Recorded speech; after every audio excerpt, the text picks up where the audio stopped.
इस वक्त देश भर में संचार मोबाइल ऐप का मामला काफी गरमाया हुआ है। केंद्र सरकार के डिजिटल सेफ्टी प्रोजेक्ट के तहत लॉन्च की गई संचार मोबाइल ऐप को लेकर काफी हंगामा हुआ है। दूरसंचार विभाग ने एक आदेश जारी कर मोबाइल मैन्युफैक्चरर्स को भारत में इस्तेमाल होने वाले सभी फोन्स में इस ऐप को प्री इंस्टॉल करने के लिए कहा था। तो वहीं पुराने फोन्स के लिए कंपनी को OTA अपडेट जारी करना होगा, जिससे लोगों तक ये ऐप पहुंच सके।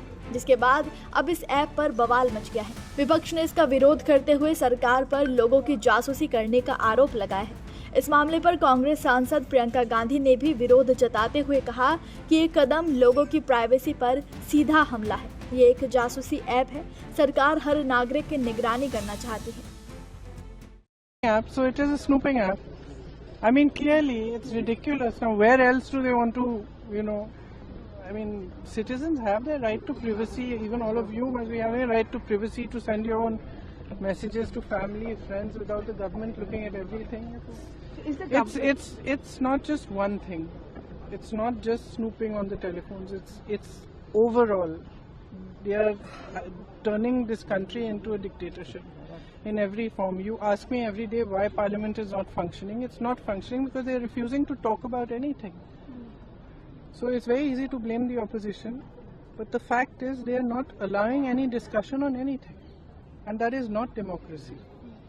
A healthy democracy demands discussion, and everybody has different views. You hear them out. Priyanka ji, आपकी पार्टी ने क्या मांग करेगी? संचार साथी ऐप को वापस लिया जाए, एटलीस्ट रोल बैक किया जाए। करना तो चाहिए। अभी मैंने सबसे बात नहीं की है, तो आज शायद वो चर्चा करके अपना डिसीजन लेंगे कि हमारा क्या स्टैंड है। लेकिन the fraud will be easy to report. The government for national security. But that's a very fine line, no? It's a very fine line between fraud is easy to report and we can see everything that every citizen of India is doing on their phone. So that's not how it should work. Okay. There should be an effective system to report fraud, and we've discussed this at great lengths on cyber security and this and that, and definitely there's a need for cyber security, but that doesn't mean that it gives you an excuse to go into every citizen's telephone. I don't think any citizen would be happy. सिर्फ इतना ही नहीं, कांग्रेस सांसद कार्ति चिदम्बरम ने भी इसे Pegasus plus बताया है। उन्होंने सोशल मीडिया प्लेटफॉर्म X पर लिखा, बड़े भाई हमारे मोबाइल फोन्स को और हमारी प्राइवेट लाइफ को टेक ओवर करेंगे। तो वहीं विपक्ष के साथ साथ आम लोग भी अब सोशल मीडिया पर चर्चा कर रहे हैं कि क्या इस ऐप की वजह से उनकी प्राइवेसी खतरे में आ सकती है। साथ ही एप्पल इस मामले में सरकार को इनकार करने की तैयारी में है। एप्पल संचार साथी पर जारी गाइडलाइंस को लेकर सरकार से चर्चा करना चाहता है। एप्पल इस फैसले को मानने के पक्ष में नहीं है। बता दें कि ये ऐप 17 जनवरी 2025 को लॉन्च की गई थी। इसे गूगल प्ले स्टोर और ऐप स्टोर से डाउनलोड कर सकते हैं। वेबसाइट पर भी ये मौजूद है। इसके जरिए आम लोगों को कई तरह की सुविधाएं मिलती हैं, जैसे यूजर्स खोए हुए या चोरी हुए फोन को सभी नेटवर्क पर ब्लॉक कर सकते हैं। IMEI वेरीफाई कर सकते हैं ताकि पता चले कि डिवाइस असली है या नहीं। ये देखा जा सकता है कि किसी के भी नाम पर कितने मोबाइल नंबर एक्टिव है। संदिग्ध कॉल या मैसेज की रिपोर्ट भी इस ऐप के माध्यम से की जा सकती है। सरकार के अनुसार इस कदम के पीछे मुख्य वजह साइबर ठगी को रोकना है। इस ऐप पर विवाद की शुरुआत इसमें दी जाने वाली परमिशन से हुई है। ये ऐप कई तरह की परमिशन मांगता है, जिसे लेकर लोग सवाल उठा रहे हैं।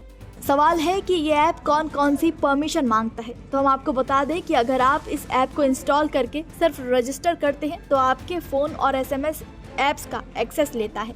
अगर आप फोटोज़ अपलोड करते हैं तो ये गैलरी का एक्सेस मांगता है। वहीं IMEI कोड स्कैन करने के लिए ये कैमरे की परमिशन मांगता है। कुल मिलाकर ये आपके phone, call logs, SMS, storage, camera जैसे परमिशन मांगता है।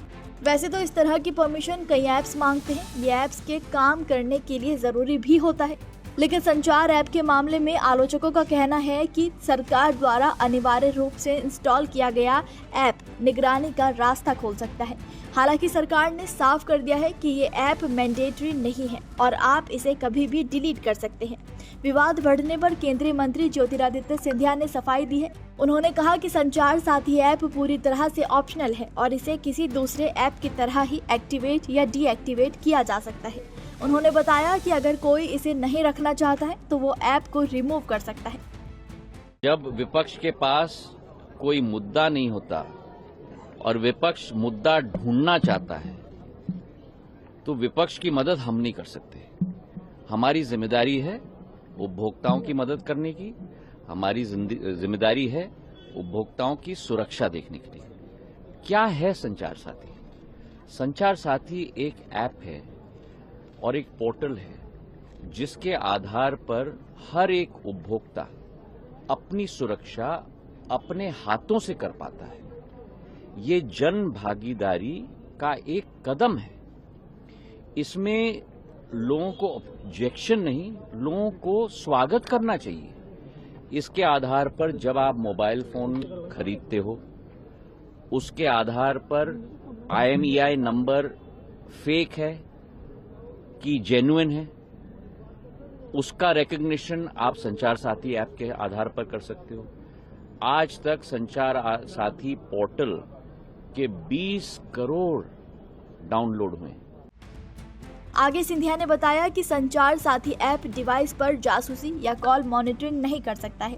इसे कंज्यूमर्स की सेफ्टी बेहतर करने के लिए तैयार किया गया है। उन्होंने ये भी बताया कि इस ऐप पर सिटीजन्स के रिपोर्ट किए गए 40.96 लाख फर्जी मोबाइल कनेक्शन डिस्कनेक्ट किए गए हैं। इसका नॉट माई नंबर फीचर इस्तेमाल करके 1.43 करोड़ से ज्यादा मोबाइल कनेक्शन डिस्कनेक्ट हुए हैं।